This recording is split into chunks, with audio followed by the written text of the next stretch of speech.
Hey guys, it's Hollywood Studios here, and today I'm joined by Lukan from WNY Coasters to take a look at roller coaster stereotypes, the start of a brand new series. More specifically, we'll be looking at the stereotypes of Six Flags. If you're active in the coaster community, you know that Six Flags is often the community's punching bag.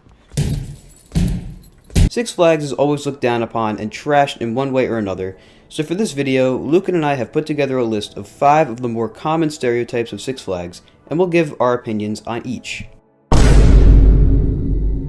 Yes, Six Flags, the discount chain. You're extremely careful with money. I'm cheap? You think I'm cheap? How could you say that to me? I can't believe this. How could you say that to me? Six Flags is pretty well known for their pricing being much cheaper than most other parks. Six Flags season passes and memberships are fairly cheap compared to most other theme park chains. This makes for a great deal for those coming in, but this trickles into the experience that the guests have at the park. Depending on the park, you can tend to have rowdy guests who cause lots of issues, typically teenagers who are able to get into the park on the cheap due to low prices. This isn't a problem for most of the year, but during crowded parts of the year like Summer and Fright Fest, it can be a bit of an issue. This can lead to complete chaos on some days, but if you get lucky, you can get a year of fun for no more than $100, especially if you visit a park that is open for most of the year. Six Flags is also notorious for buying cheaper rides, but this translates to lower prices. Also, buying cheaper rides sometimes results in really good things, like RMCs. This is really a two-sided coin.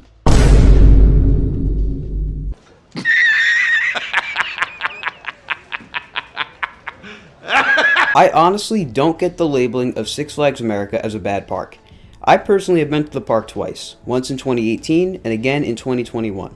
My visit in 2018 was pretty solid, as it was really dead at the park, but it was also very rainy, so I was only at the park for around 2 hours. I got to experience the park in its entirety in 2021, and honestly, it was a great time. The park's lineup isn't really the greatest, but the rides it has are still really fun. Superman is a solid hypercoaster, and I'm a sucker for the Vekoma flying coasters, so I thought Backwing was great. Joker's Jinx hauls through the layout, so that's super intense and fun. Wild One has some really great, surprising airtime considering it's such an old wooden coaster. Rage and Cajun is also really fun, especially when you get some of the good spinning going. Roar, Firebird, and Mind Eraser aren't really great, but none of them are completely awful either.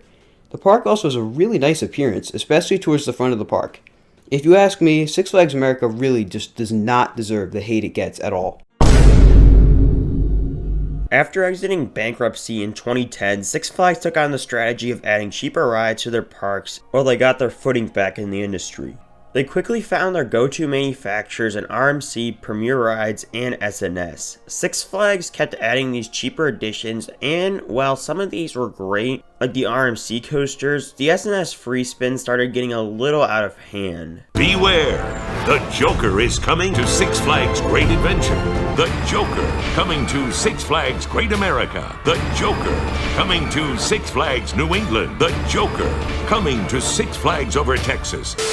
The chain would find flat rides and coasters that worked well at one park, and then they would clone them everywhere around the chain, most of the time with a DC theme, to hopefully invigorate more interest into the ride. In the 2010s, this stereotype was very true, as the chain kept playing it safe with additions they could trust, well except for, that thing.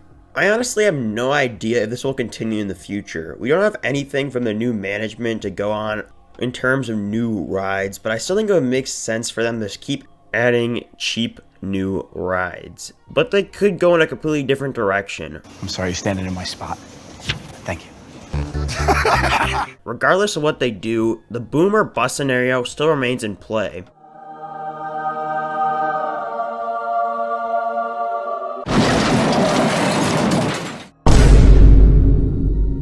This is something that can vary greatly depending on the park.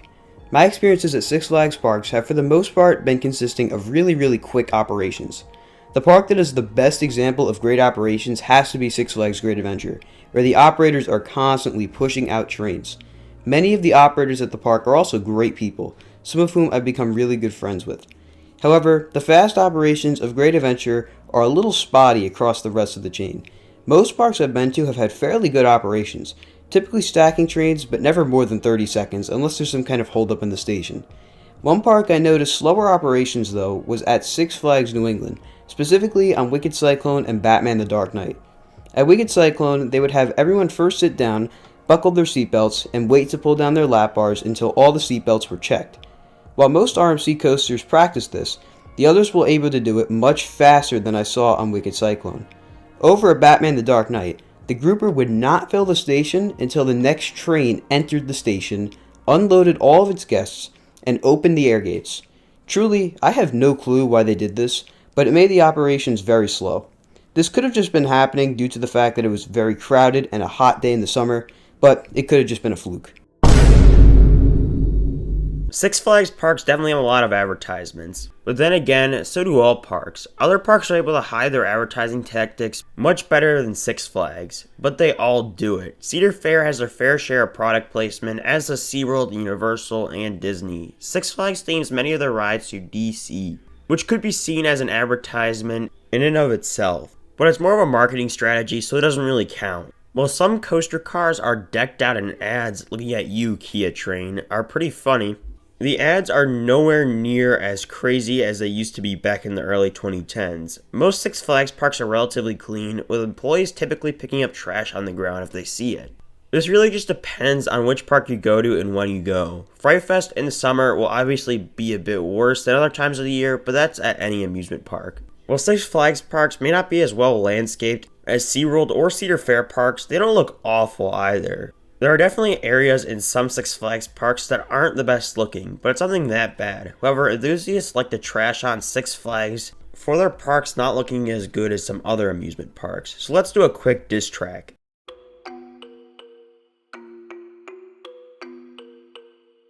Six Flags be needing that cash, so they call up M&M, Takis, and Kia to give them the stash. The foodies don't like this, so they finna bash. They say all the rides bout to crash. All the guests all free turkey legs, so they bout to dash. They be running around like the Flash, only cause Six Flags is just straight trash. And with that, that's the end of the Six Flags Stereotypes.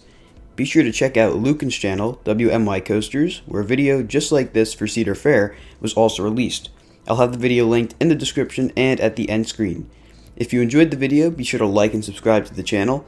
And if you had any agreements or disagreements with the stereotypes in the video, be sure to let me know them in the comments down below. With that being said, I'm Colin from Collywood Studios, and I'll see you guys in the next video.